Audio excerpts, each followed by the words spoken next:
दोस्तों, एक बार फिर से आपका स्वागत है हिंदी साहित्य के क्लास में। आज हम देखेंगे सरस्वती पांडे और गोविंद पांडे का बुक, और उसमें हम भाषा टॉपिक देखेंगे। तो उनका किताब का क्या नाम है? हिंदी भाषा एवं साहित्य का वस्तुनिष्ठ इतिहास। वन लाइनर बुक है, और यहाँ पे एक एक लाइन आपका एक एक क्वेश्चन के रूप में उभरता है। आपने पढ़ लिया है तो आपको एक निष्कर्ष के रूप में एक जगह चीज़ें चाहिए, तो उसके लिए आपका यह बेस्ट बुक है।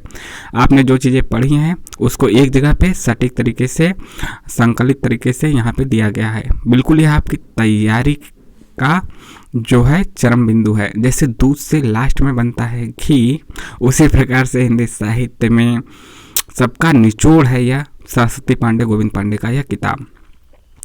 तो आइए देखते हैं। इसके पहले हमने परिचय दिया था कि क्या क्या है, कौन कौन सा टॉपिक इसमें है। तो आज हम भाषा से शुरू करेंगे, और हिंदी नेट जेआरएफ के लिए तो इम्पोर्टेंट है ही, उसके साथ ही यूपी टीजीटी पीजीटी, यूपी मतलब कहीं का भी टीजीटी पीजीटी हो, यूपी हायर हो, कहीं का भी हायर हो, जहाँ पे आपका हिंदी आता है, यानी हिंदी विषय से है, टीजीटी पीजीटी और हायर एजुकेशन के लिए महत्वपूर्ण है।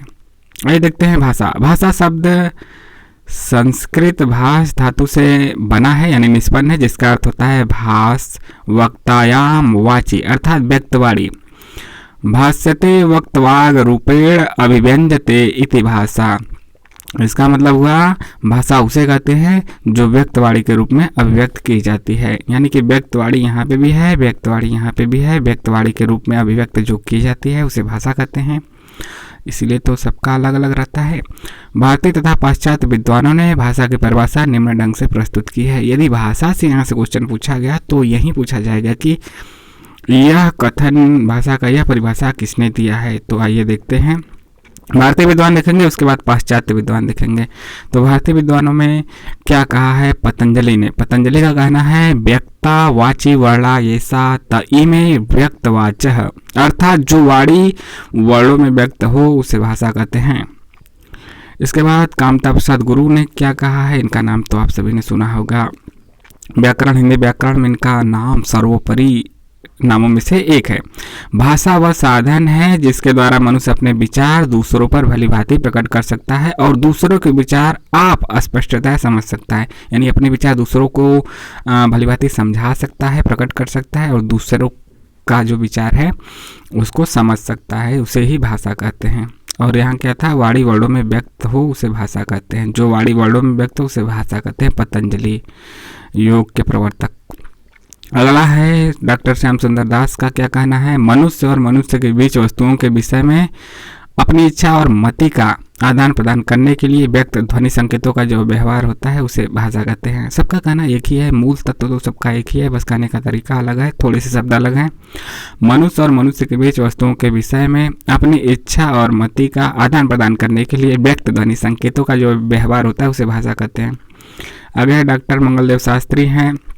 इनका कहना है भाषा मनुष्य की उस चेष्टा या व्यापार को कहते हैं जिससे मनुष्य अपने उच्चारण उपयोगी शरीर अवयवों, यानी कि शरीर के जो अवयव होते हैं, शरीरावयवों से उच्चारण किए गए वर्णात्मक या व्यक्त शब्दों द्वारा अपने विचारों को प्रकट करते हैं। तो यह मंगलदेव शास्त्री का मानना है। भाषा मनुष्य की उस चेष्टा या व्यापार को कहते हैं जिससे मनुष्य अपने उच्चारणोपयोगी शरीरावयवों से उच्चारण किए गए वर्णात्मक या व्यक्त शब्दों द्वारा अपने विचारों को प्रकट करते हैं। पांचवा आपका है बाबू राम सक्सेना का है। भाषा की परिभाषा इन्होंने दिया है, जिन ध्वनि चिन्हों द्वारा मनुष्य परस्पर विचार विनिमय करता है उनको समष्टि रूप से भाषा कहते हैं। अगले हैं सुकुमार सेन। इनका मानना है कि अर्थवान कंठोत्कीर्ण ध्वनि, इसको हटा दें, दिख नहीं रहा आपको ना। सुकुमार सेन का मानना है कि अर्थवान कंठोत्कीर्ण ध्वनि समष्टि ही भाषा है। अर्थवान कंठोत्कीर्ण ध्वनि समष्टि ही भाषा है। अगला डॉक्टर भोलानाथ तिवारी का नाम आप सभी ने सुना होगा। इनका मानना है कि भाषा निश्चित प्रयत्न के फलस्वरूप मनुष्य के मुख से निश्रित वह सार्थक ध्वनि समष्टि है, वह सार्थक ध्वनि समष्टि है जिसका विश्लेषण और अध्ययन हो सके। आचार्य देवेंद्र नाथ शर्मा का क्या मानना है? आचार्य देवेंद्र नाथ शर्मा का मानना है कि भाषा यादृच्छिक रूढ़ उच्चारित संकेत की वह प्रणाली है जिसके माध्यम से मनुष्य परस्पर विचार विनिमय सहयोग अथवा भावाभिव्यक्ति करते हैं। अगले हैं डॉक्टर पांडुरंग दामोदर गुड़े। इनका मानना है ध्वन्यात्मक शब्दों द्वारा हृदयगत भावों तथा विचारों का प्रकटीकरण ही भाषा है।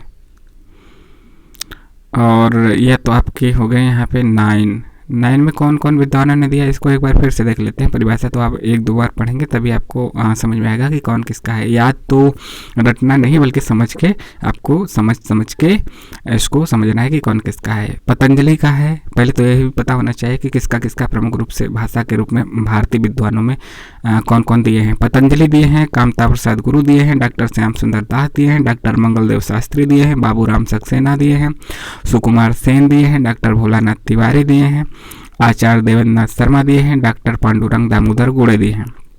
तो इसको आपको समझ के करना है, यानी कि कोई भी ट्रिक लगा के, कोई भी अपने से अटैच करके कि ये श्याम सुंदर दास के शब्दों में परिभाषा में यह आया है, मंगलदेव शास्त्री में यह आया है, बाबूराम सक्सेना में यह आया है, तो वैसे आप याद कर सकते हैं। जो प्रमुख है तो उनका तो याद ही होना चाहिए, जो ज़्यादा नाम है, जैसे पतंजलि का हो गया, कामता प्रसाद गुरु का हो गया, डॉक्टर श्याम सुंदर दास का हो गया, इसके बाद आपका भोलानाथ तिवारी का हो गया।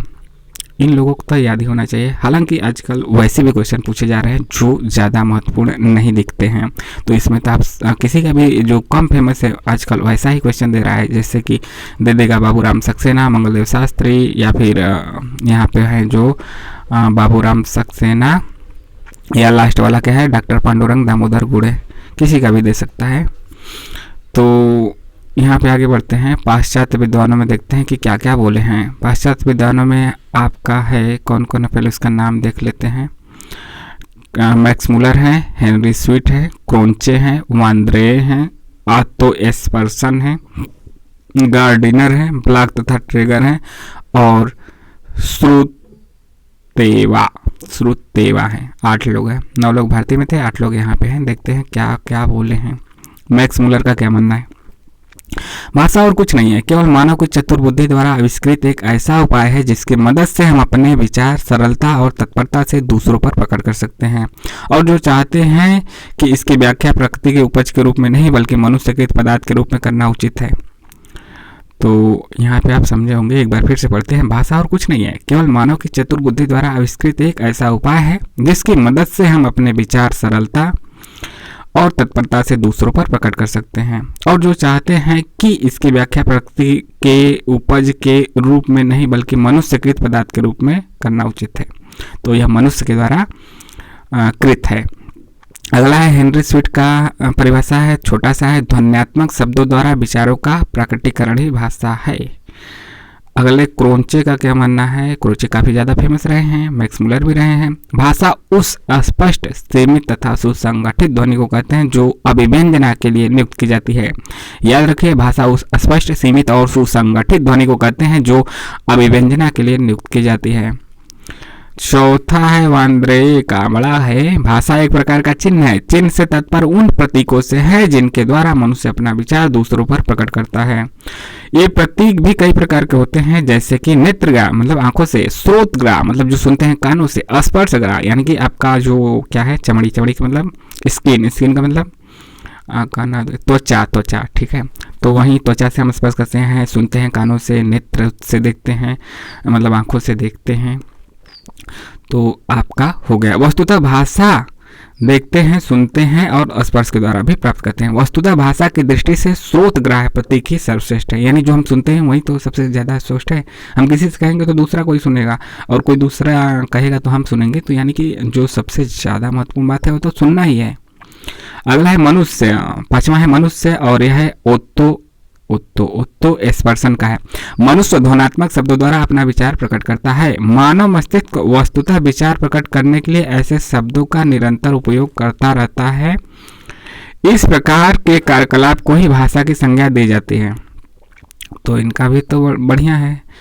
आगे क्या है, गार्डिनर का क्या मानना है, विचारों की अभिव्यक्ति के लिए जिन व्यक्त और अस्पष्ट ध्वनि संकेतों का व्यवहार किया जाता है उसको भाषा कहते हैं।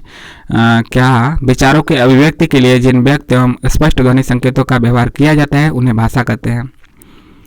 सातवां है ब्लॉक तथा ट्रिगर का। भाषा यादृच्छिक ध्वनि संकेतों की वह प्रणाली है जिसके माध्यम से मानव परस्पर विचारों का आदान प्रदान करता है। भाषा यादृच्छिक ध्वनि संकेतों की वह प्रणाली है जिसके माध्यम से मानव परस्पर विचारों का आदान प्रदान करता है।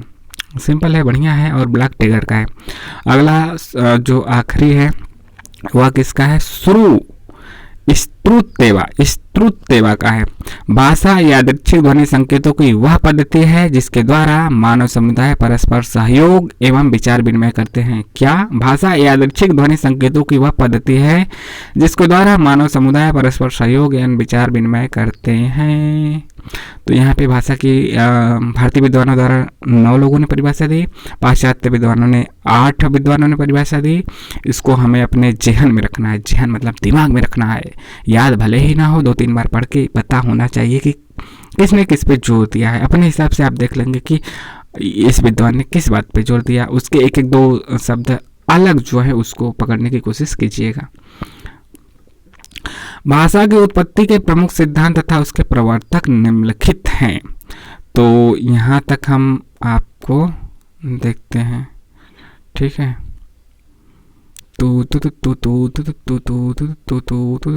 यहाँ तक देखेंगे, फिर आपका आगे देखेंगे। तो यहाँ पे हमें देखना जरूरी है सिद्धांत। सिद्धांत क्या है? दिव्योत्पत्ति यानी कि डिवाइन थ्योरी। देखिए इंग्लिश में सरल लग रहा है, यहाँ पे हिंदी कठिन लग रहा है। दिव्योत्पत्ति क्या होता है? दिव्य उत्पत्ति, दिव्य प्लस उत्पत्ति, दिव्योत्पत्ति। डिवाइन थ्योरी इसी को कहते हैं। संकेत एग्रीमेंट थ्योरी, THE यहाँ पे स्पेलिंग थोड़ा सा मिस्टेक कर दिया है किताब में। रणन यानी ding dong theory, ding dong. चौथा आपका है इंगित थ्योरी यानी गेस्चर थ्योरी। 5वां आपका क्या है? धातु रूट थ्योरी। श्रम ध्वनि यानी कि यो हे हो थ्योरी। संपर्क यानी कनेक्ट थ्योरी। और समन्वय स्थापित करना होता है ना, समन्वय, संतुलन, सामंजस्य। तो यह 8 प्रकार के सिद्धांत है इसमें, और इसके प्रवर्तक कौन है यह भी देखना जरूरी है। डिवाइन थ्योरी यानी दिव्योत्पत्ति के हैं प्राचीन धर्म ग्रंथ। संकेत यानी एग्रीमेंट थ्योरी के हैं रूसो। रण यानी डिंग डोंग थ्योरी के हैं प्लेटो, हेस और मैक्स मूलर। इसके बाद इंगित यानी गेस्चर थ्योरी के हैं डॉक्टर राय। धातु यानी रूट थ्योरी के हैं हेज और मैक्स मूलर। श्रम ध्वनि यानी यो हे हो थ्योरी के हैं नोरे। संपर्क यानी कनेक्ट थ्योरी के हैं जी रेवे। समन्वय यानी समन्वय थ्योरी के कौन है? Henry sweet.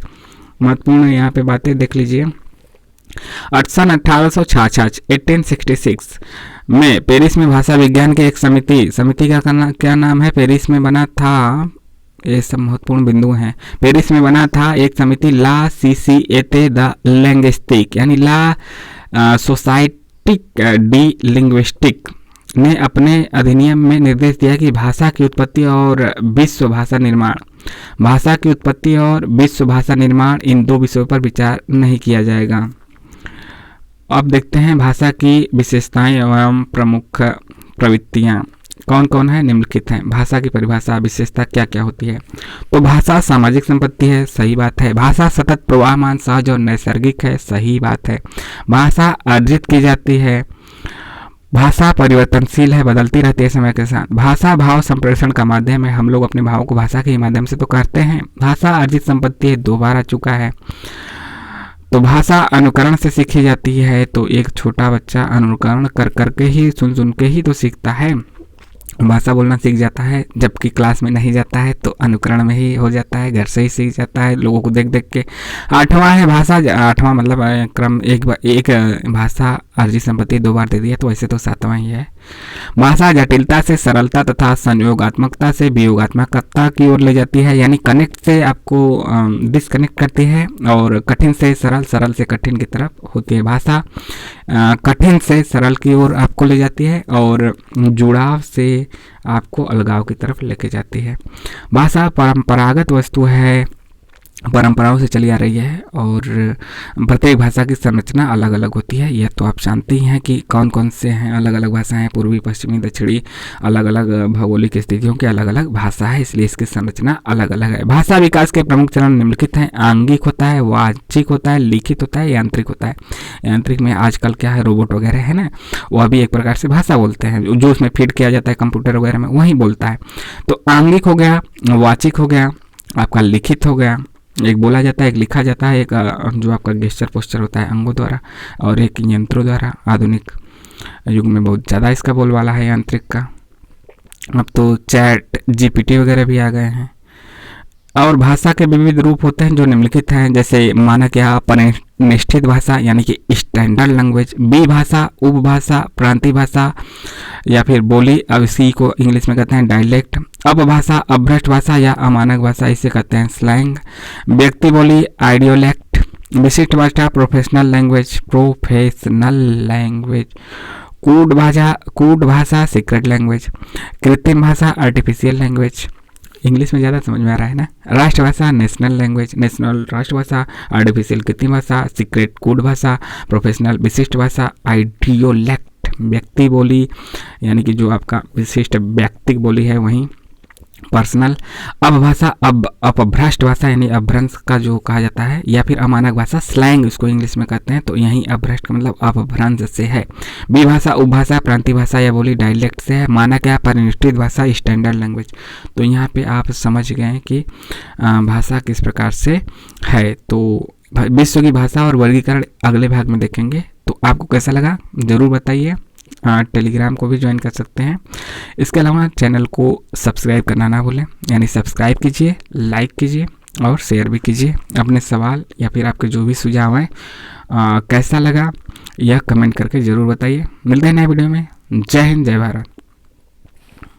कमेंट ज़रूर कीजिएगा कि आपको कैसा लगा।